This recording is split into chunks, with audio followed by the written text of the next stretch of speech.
I was holding yesterday's newspaper, the ink still faintly smudging my fingertips.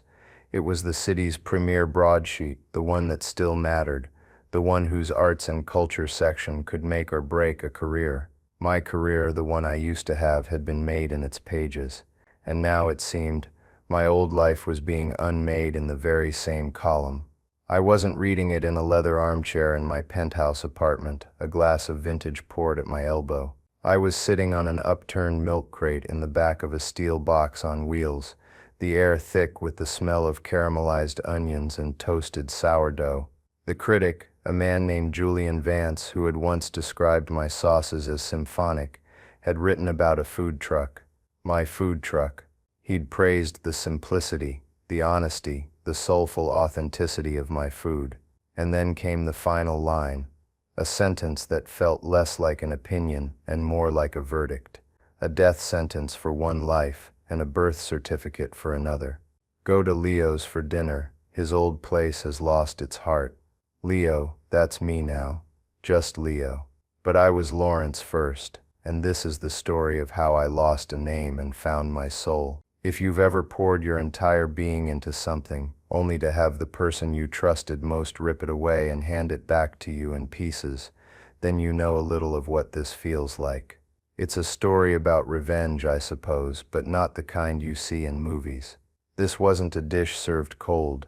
It was a meal cooked slow with honest ingredients for people who were hungry. The revenge was just a byproduct, a happy accident of rediscovering the one thing my old friend could never frame me for: my own competence. Let me know what you think of my story in the comments below. I read them all, and if you want to hear more stories about how the most valuable assets in any business are the ones that can't be quantified on a spreadsheet, make sure you subscribe to the channel. Part A. The Betrayal. It all ended in a room that was designed to feel like a warm embrace, but always felt like a cold tomb. Alex's office. It was on the second floor of Athel, our restaurant, overlooking the main dining room. The walls were a deep, calming burgundy, lined with signed menus from visiting dignitaries and framed awards. Our first Michelin star, centered perfectly above his mahogany desk, gleamed under a dedicated spotlight. We'd cried, both of us, the night we got that. Two kids from the wrong side of the tracks who had scraped and fought and willed a temple of gastronomy into existence. He was the brains, the numbers guy, the smooth-talking face of the operation. I was the heart, the engine, the guy in the back who spoke the language of fire and salt. The day it ended, Alex was wearing a suit I'd never seen before, a tailored gray number that seemed to add a decade to his age and a layer of ice to his personality. He didn't offer me a drink, which was the first sign. For 10 years, every serious conversation had started with him pouring 2 glasses of scotch. He gestured to the chair opposite his desk, the one usually reserved for nervous suppliers or journalists. I sat. The leather was cold. He steepled his fingers, a gesture he'd picked up from a business guru's webinar. It looked unnatural, forced. Alex, you have to understand, was my best friend. We met washing dishes in a greasy spoon when we were 19. We shared a crappy apartment for 5 years, dreaming of this. Athel wasn't his restaurant or my restaurant, it was ours.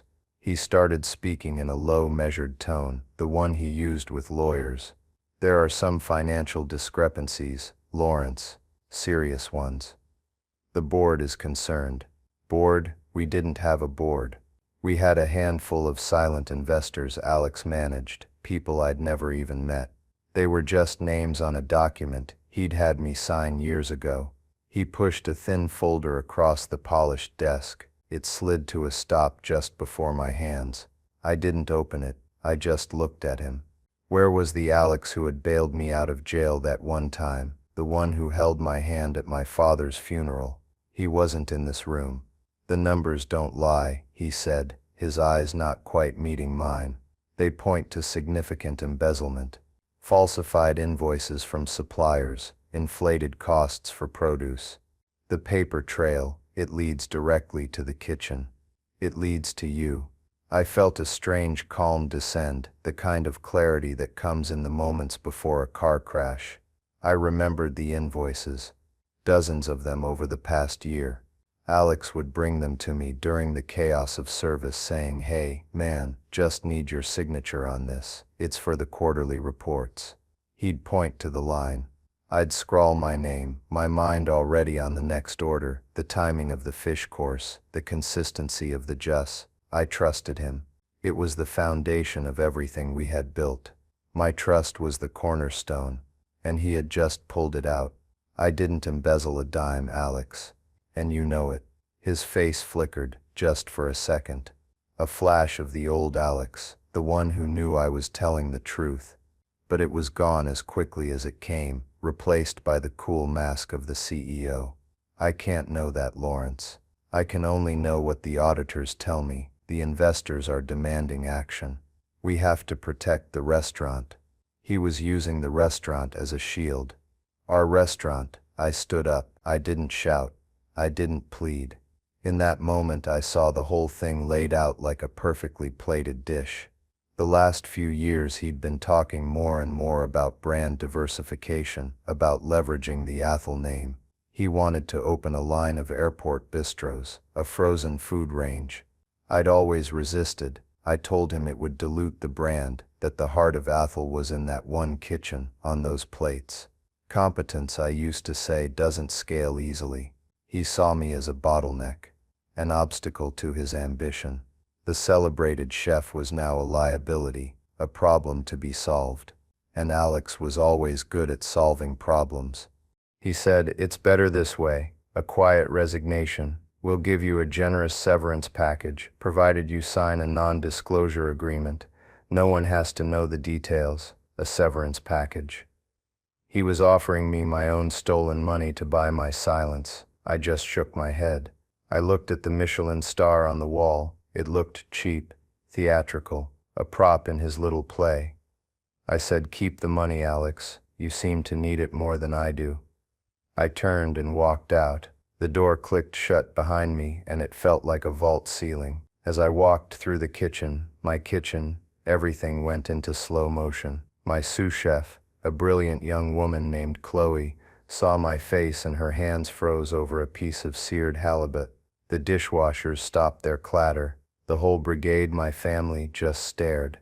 They knew. I couldn't bring myself to look at them. I just walked, out the back entrance, and into the alley where I'd smoked 1,000 cigarettes, celebrated 100 perfect services, and dreamed up 1,000,000 menus. The alley smelled of garbage and rain. It was the first honest thing I had smelled all day. 2 large men in ill-fitting suits were waiting for me. Security. Alex's final, pathetic flourish. They didn't touch me, they just walked behind me, a silent, thuggish escort, until I was on the main street. I turned back one last time, and looked at the name etched in gold above the door, Ethel. It was supposed to mean noble. It was a lie. Everything was a lie. And just like that, Lawrence, the celebrated executive chef, was gone. I was just a man on a sidewalk, with nothing but the clothes on my back and the lingering smell of betrayal. Part B. The fallout and resolve the first week was a blur of misplaced optimism. I thought my reputation would be my shield.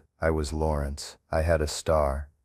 I had a name. I started making calls. The first few were to friends, other chefs in the city. The conversations were warm, sympathetic, but ended with a vague, "We'll see what we can do." After the third call, a pattern emerged. They'd heard a rumor that I'd been caught with my hand in the cookie jar, that there was a police investigation pending. Alex wasn't just firing me, he was poisoning the well, salting the earth. He was blackballing me. By the second week, the calls weren't being returned. I sent my resume to a dozen high-end restaurants. Silence. I scheduled an interview at a new hotel downtown.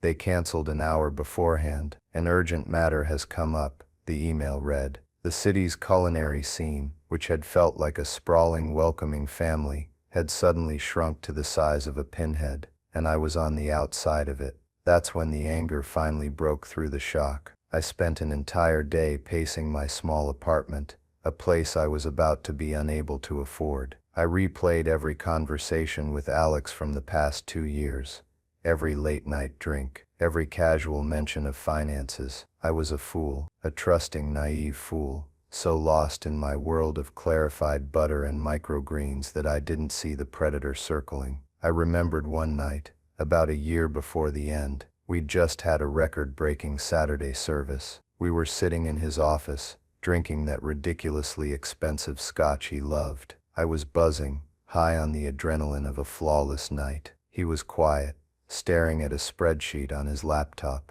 He looked up and said, "You know, the real money isn't in the food. It's in the valuation. It's in the brand. Food is just the proof of concept." I laughed at him. I told him the food was everything. The brand, the valuation, it was all built on the foundation of what my team and I did every single night. He just smiled a strange, sad smile. "That's why you're an artist, Lawrence, and I'm a businessman." It was meant as a compliment, but now, sitting in my empty apartment, it sounded like a diagnosis. He saw my passion, not as an asset, but as a charming, exploitable weakness. My focus on the craft was the blind spot he needed to drive a truck through our finances. The nights were the worst. I'd wake up in a cold sweat, the phantom clatter of the kitchen in my ears. I'd think about my team, Chloe, my sous chef, with her incredible palate and fierce loyalty, Marco, my pastry chef, who could spin sugar into impossible geometries, and Maria,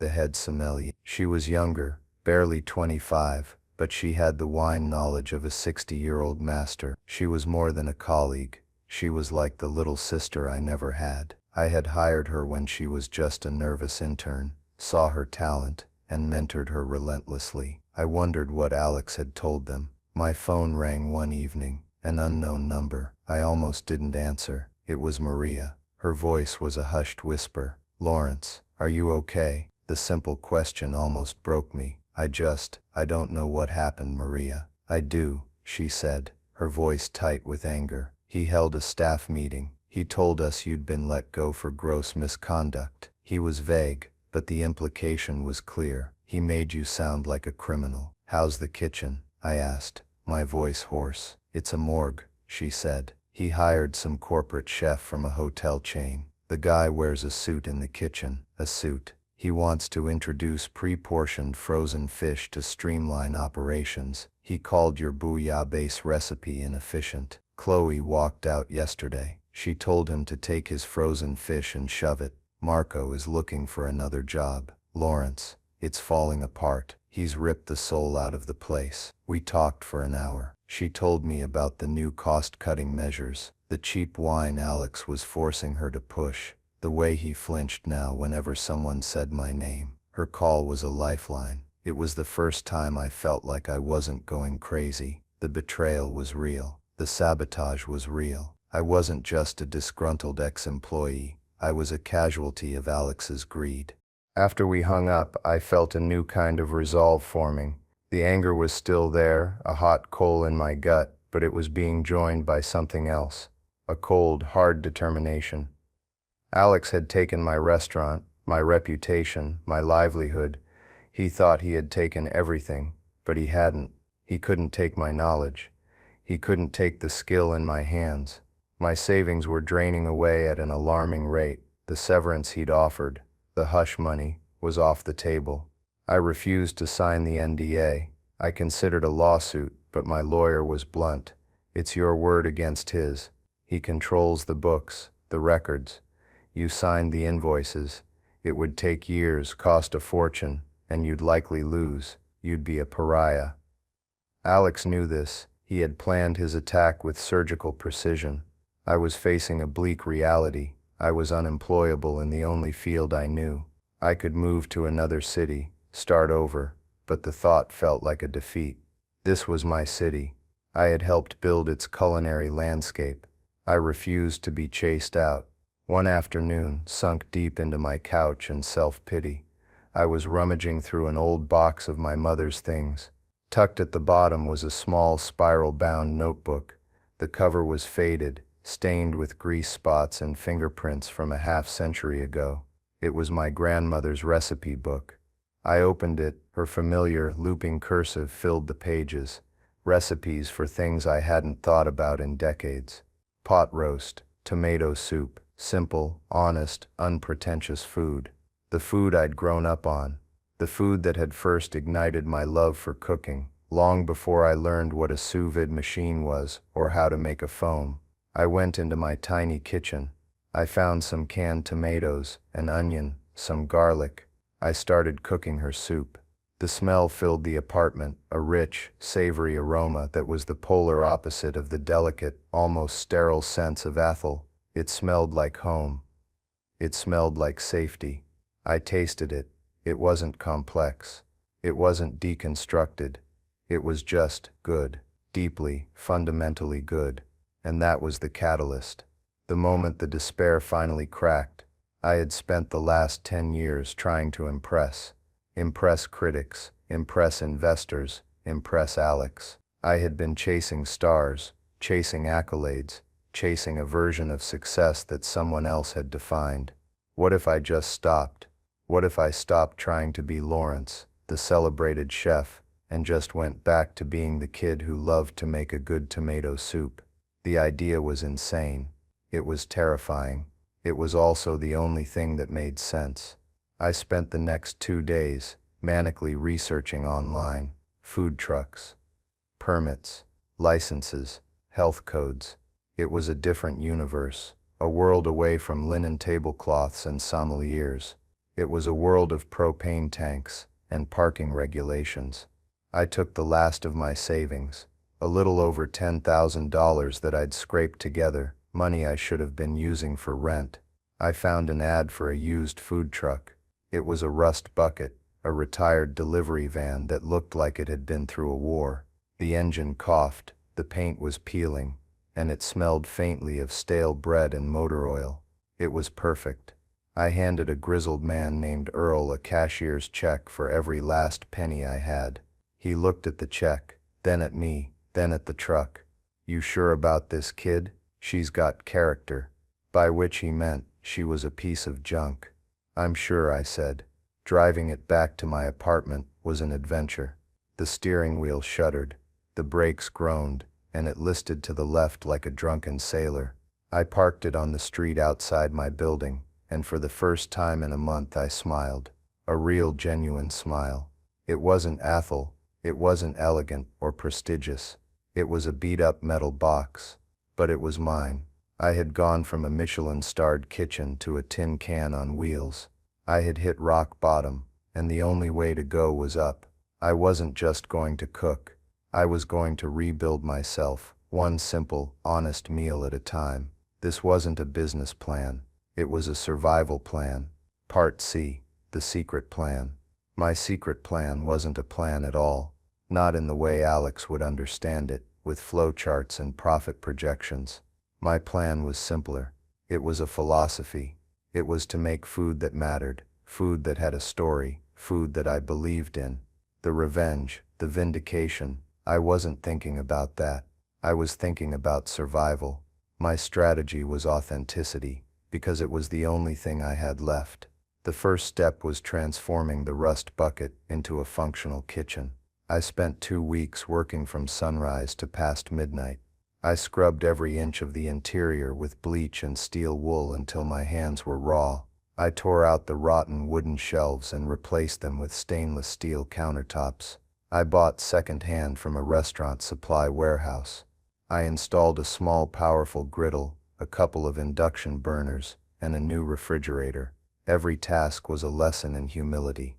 At Athol, if a stove wasn't working, I'd make a phone call. Here I was the one on my back with a wrench, greasy and sweating, deciphering a faded wiring diagram I'd downloaded on my phone. The work was brutal, but it was honest. It felt more real than any service I had ever run. While I was building my new kitchen, I was also building my new menu.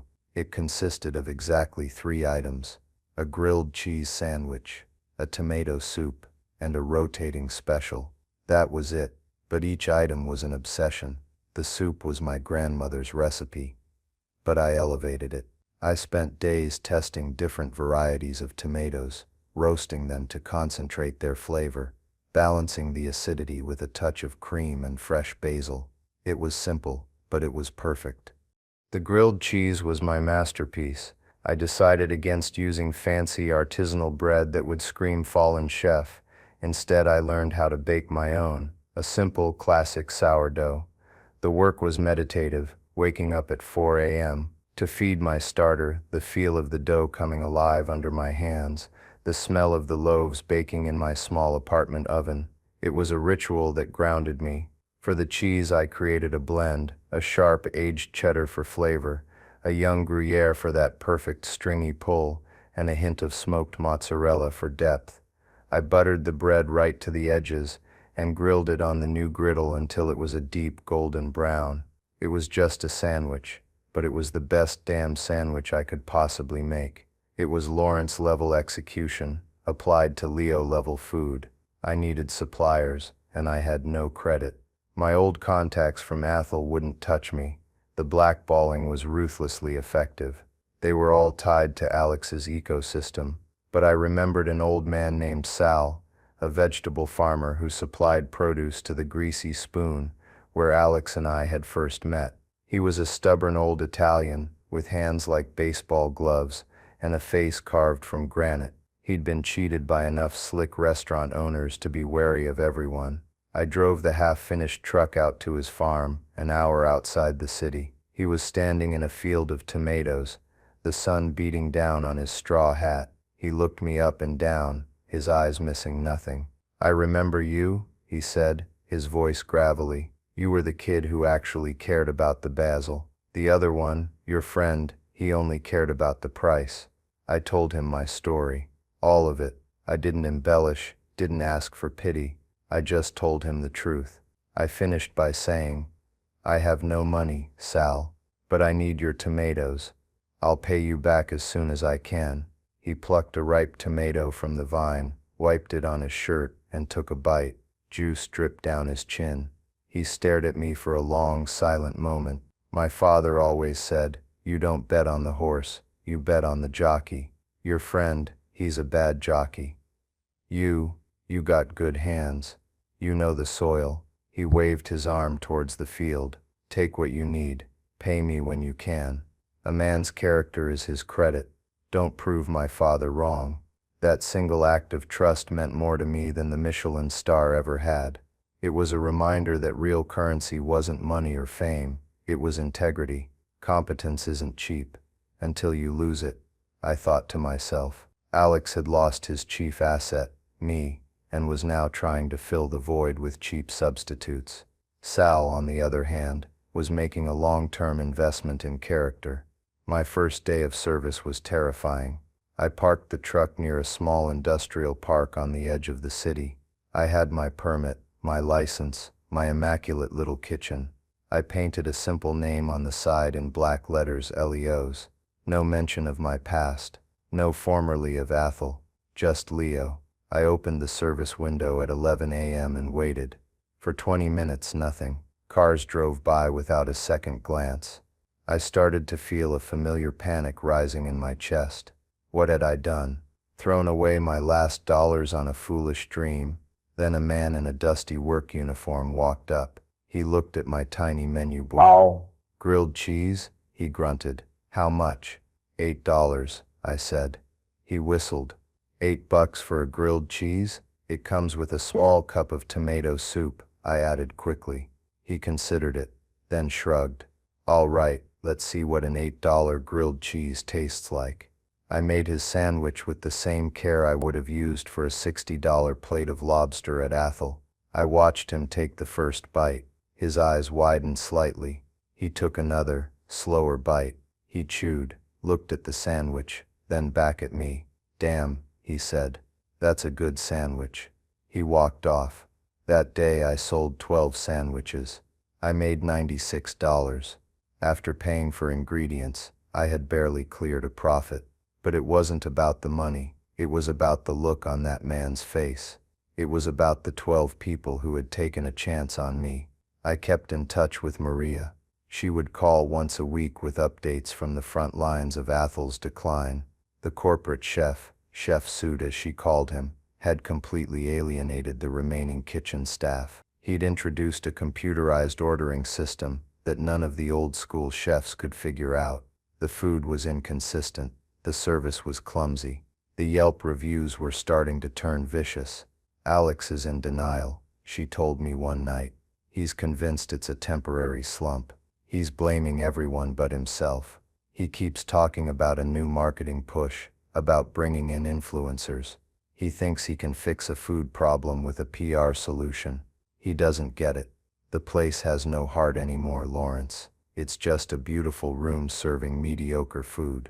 Meanwhile, my little truck was starting to build a quiet momentum. The 12 customers from the first day came back. They brought friends. The construction workers from a nearby site became regulars. Then a few office workers from a nearby building started showing up. Word of mouth is a slow, organic thing. It can't be bought. It has to be earned. My line grew from a handful of people to a dozen, then 2 dozen. They weren't coming for Lawrence, the famous chef. They were coming for Leo's grilled cheese. My secret plan was working, precisely because it wasn't a secret, and it wasn't a plan. It was just a public demonstration of a simple truth Alex had forgotten. You can't fake quality. You can't manufacture soul. You can build a brand, you can get a star, you can fool investors for a while, but eventually, you have to serve someone a plate of food. And the food doesn't lie. My revenge wasn't going to be a single dramatic act. It was going to be an army of satisfied customers, built one sandwich at a time. It was the slow, steady, undeniable rise of authenticity, and there was nothing Alex could do to stop it. Part D. The silent takeover. The takeover didn't happen with a bang. It was a creeping tide, a silent shift in the city's culinary gravity. It started with the line. 1 month in, the line outside my truck at noon stretched down the block. It was a strange, democratic cross-section of the city. Construction foremen stood behind lawyers in tailored suits. Nurses in scrubs chatted with graphic designers. They were all drawn by the same simple promise: an incredible lunch for a fair price. The hour-long wait became part of the experience, a badge of honor. People would post pictures of the line on social media. Waited 70 minutes for a sandwich. Worth it.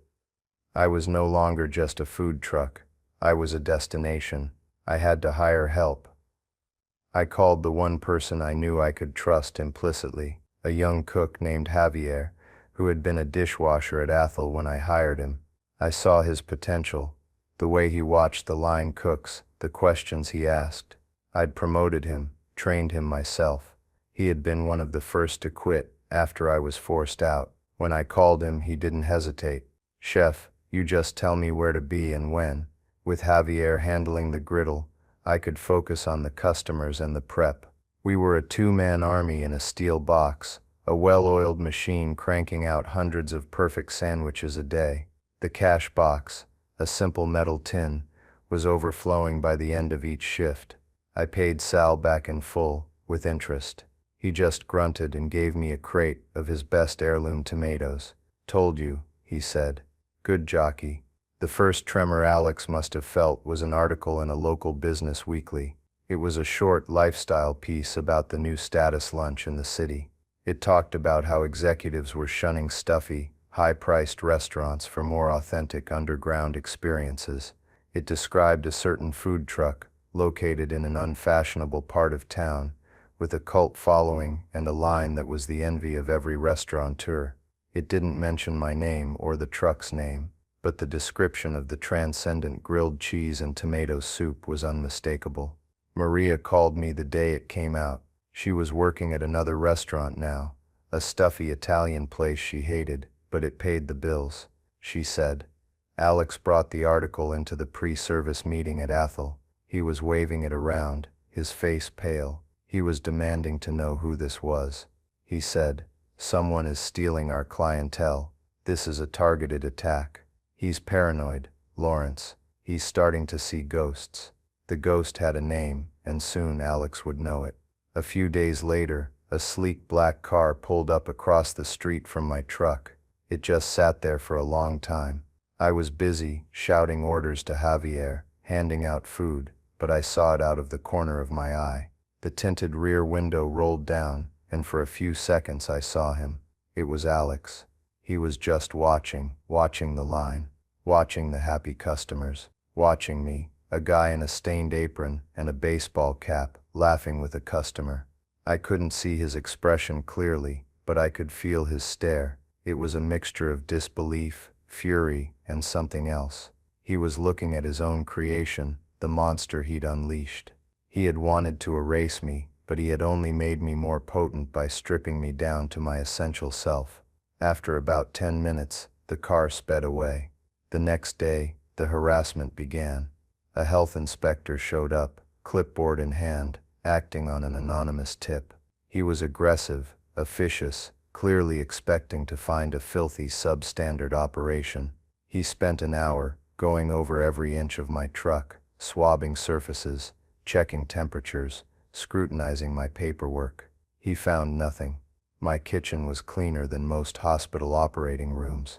It was the Michelin discipline, the ingrained habit of perfection, applied to a humble setting. He left, frustrated and confused, having to sign off on a perfect inspection report. I knew who sent him. It was a weak, pathetic move, and it was Alex's first major mistake. He was acknowledging me. He was admitting I was a threat. His panic escalated. Maria forwarded me an internal email from Athel. Alex was announcing a new lunch express menu. It included a gourmet grilled cheese sandwich with truffle oil and a side of chilled tomato essence. It was a desperate, transparent imitation. It was also $25. It became a running joke among the city's foodies. A few of my customers went to try it out of morbid curiosity. They came back and told me about it while waiting in my line. "It was terrible, Leo," one of them said. "The bread was soggy, and the truffle oils tasted like chemicals.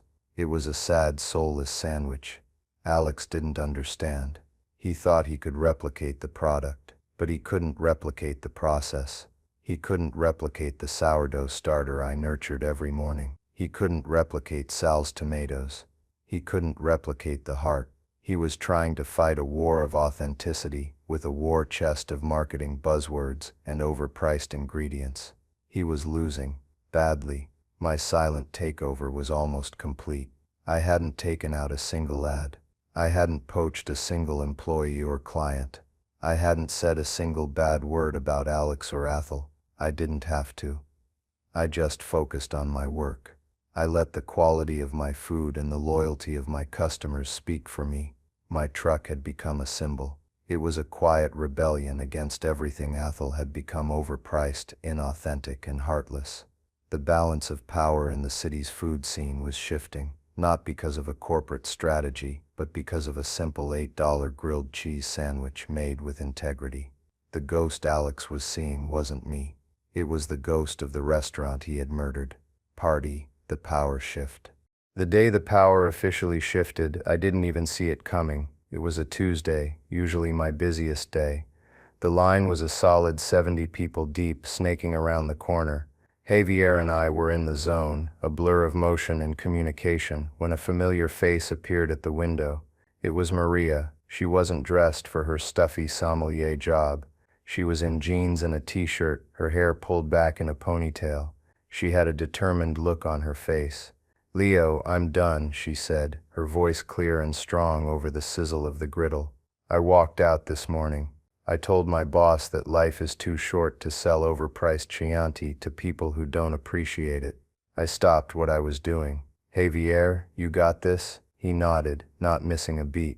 I stepped out of the truck. "What happened, Maria?" She just smiled. "I'm what happened. I'm tired of watching you from the sidelines. I'm tired of working in places that have no soul. You need help. This line is a mess. People are cutting. They don't know where to order, where to wait. You're a chef, not a crowd control specialist."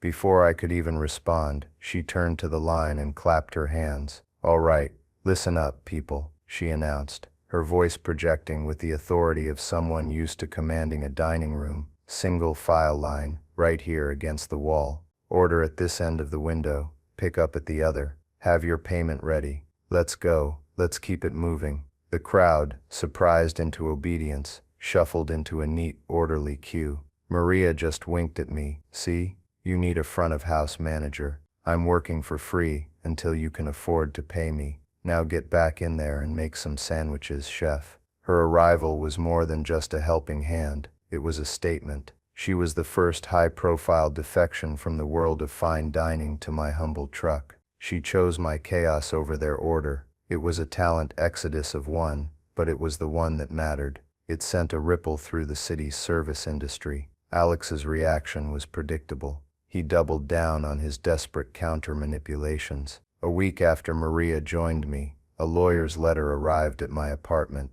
It was a cease and desist order from Ethel's corporate attorneys. It was a work of paranoid fiction, accusing me of intellectual property theft for using proprietary culinary techniques developed at Ethel. It was absurd. He was trying to claim he owned the concept of grilling cheese on bread. It also accused me of tortious interference for poaching his staff, citing Maria by name. I took the letter to the same lawyer who'd told me I had no case against Alex. He read it and started to laugh, a deep, booming laugh. "This is beautiful," he said, wiping a tear from his eye. "This is the most beautifully desperate legal document I have ever seen. He's claiming you're poaching staff by what?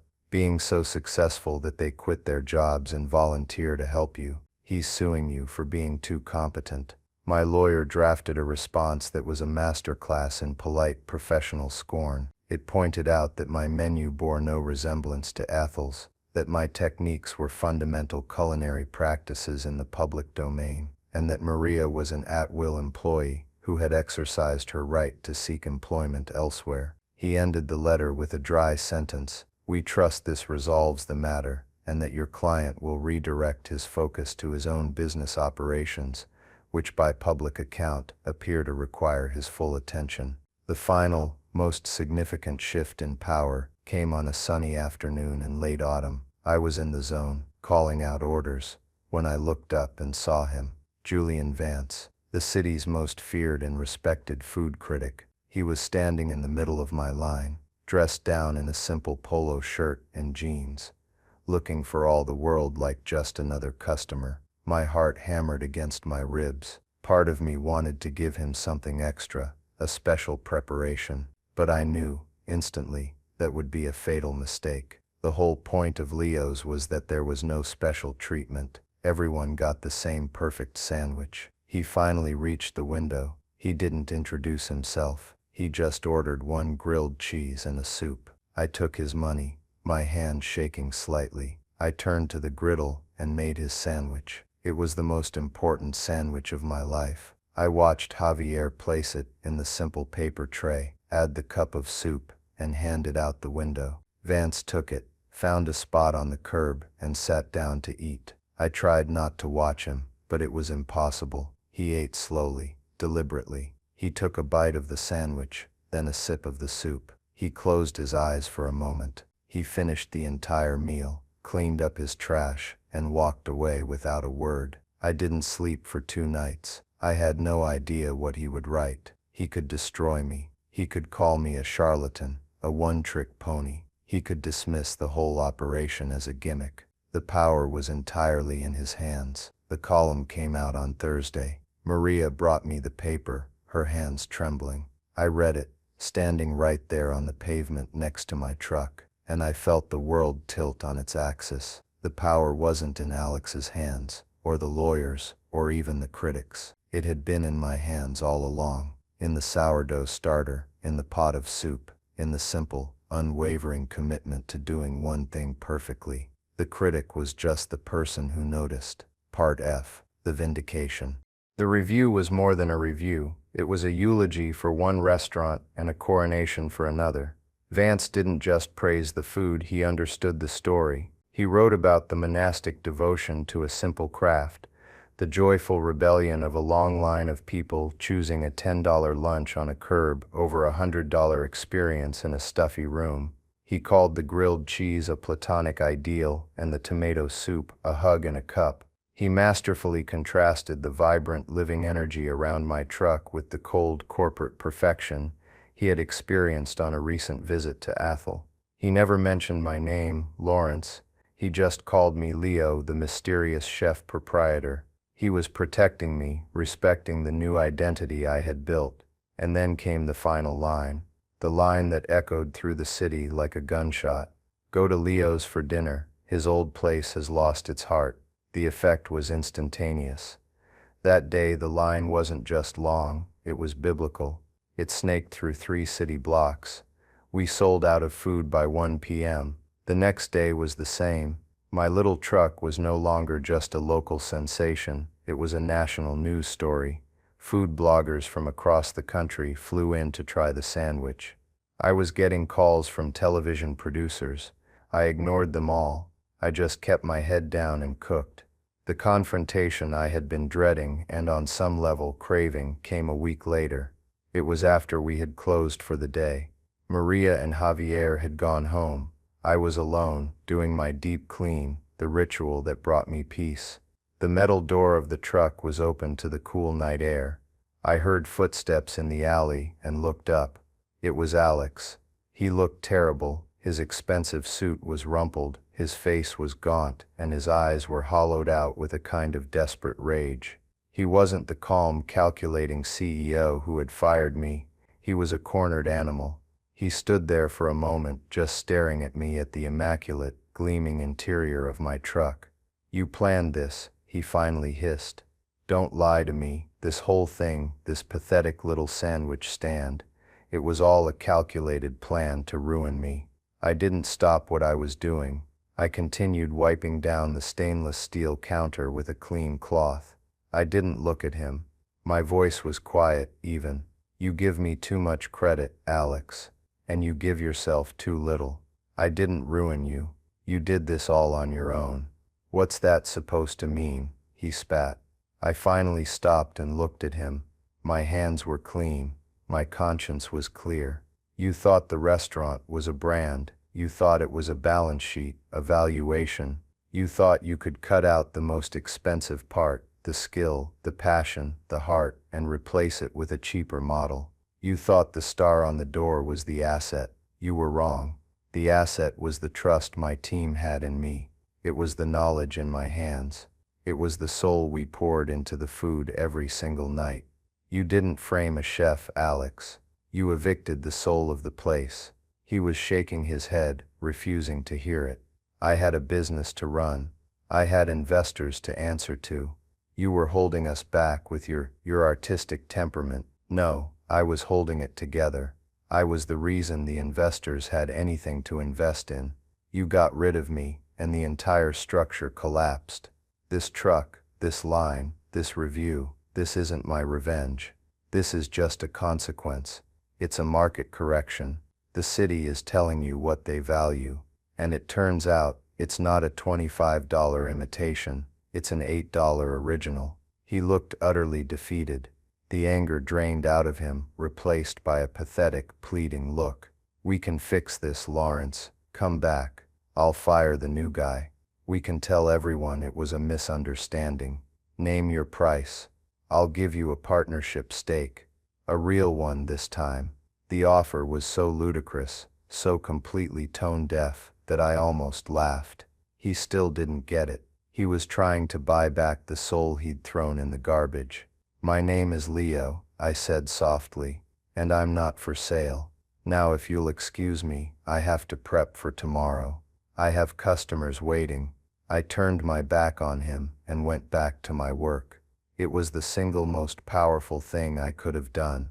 He stood there in the silence for another minute, a ghost in the alleyway. Then, without another word, he turned and walked away. I never saw him again. The news came a month later, through the industry grapevine. Athol had officially lost its Michelin star in the new guide. It was the ultimate humiliation. Shortly after, the restaurant was sold for pennies on the dollar to a hotel conglomerate. The new owners, doing their due diligence, uncovered the years of financial scams Alex had been running. The fake invoices, the shell companies, the money he'd been siphoning off to fund his lavish lifestyle. The last I heard, he was facing multiple federal indictments. His empire, built on my talent and his lies, had crumbled to dust. The vindication was complete. It wasn't loud or explosive. It was quiet, methodical, and absolute. It tasted, for lack of a better word, delicious. Part G. The moral. It's been a year since Alex stood in that alley. The world looks different now. I'm standing not on a curb but on the polished concrete floor of my own place. It's not big, it's not fancy, it's called Leo's, just like the truck. There are simple wooden tables, a long counter where you can watch the kitchen, and big windows that let in the afternoon light. We have a staff of 12. Javier is my head chef. Maria is my general manager and business partner. Sal's vegetables are the star of half the dishes. The rest of my team is made up of other refugees from the fine dining world, talented cooks and servers who were tired of the pretense and just wanted to be part of something real. Tonight is our opening night. There are no critics here, no celebrities. We didn't send out a single press release. We just put a sign on the door yesterday that said Opening Tuesday. The line outside stretches down the block, just like it did for the truck. These aren't just customers. They're my investors. Their loyalty, their $10 lunches built this place. I'm not wearing chef's whites anymore. Just a simple black apron over a gray t-shirt. I look out from the kitchen pass, at the full dining room. The sound isn't the hushed, reverent whisper of Athel. It's loud. It's the sound of people talking, laughing, enjoying good food. It's the sound of a place that is alive. It has a heart, a strong one. I catch Maria's eye across the room. She raises her glass of water to me and smiles. We did it. My greatest creation was never a dish. It was this feeling, this community. The Michelin star on Alex's wall was a symbol of external validation. It was an award given by others. This room full of happy people, this is internal validation. It's something you build yourself. It's a foundation so strong that no one can ever take it from you. I reclaimed more than my career. I reclaimed my name on my own terms. Lawrence was a name given to me by critics and magazines. Leo is a name I earned, one sandwich at a time. And that's the real lesson here. It's a story I see reflected in so many of your comments, in so many of your lives. We all have an Alex in our lives. A boss, a client, a system that tries to tell you what you're worth. They try to put a price tag on your skill, to quantify your passion on a spreadsheet. They can take your job, they can take your title, they can even try to smear your name, but there is one thing they can never ever touch. They can't take your competence. They can't steal your integrity. They can't fake your soul. Your true value isn't in the title on your business card. It's in your hands, in your mind, in the quiet, consistent, excellent work you do every single day. Sooner or later the world notices, the market corrects. Authenticity is the ultimate disruptive technology. It can't be outsourced, and it can't be faked. Heart is not on the balance sheet, but it is the ultimate bottom line. Never forget that. Your worth is not determined by those who undervalue you. It's proven by the results you deliver long after they're gone. If this story resonated with you, if you've ever had to rebuild, if you've ever had to prove your own worth when no one else would, do me a favor, hit that like button. It tells me that these stories matter. Leave a comment below and share your own experience. I promise you, you're not alone. Share this video with someone who needs to hear it. And most importantly, hit that subscribe button and the notification bell so you don't miss the next story. Because there are a lot of us out there, fighting the good fight, proving every day that quality is the best revenge.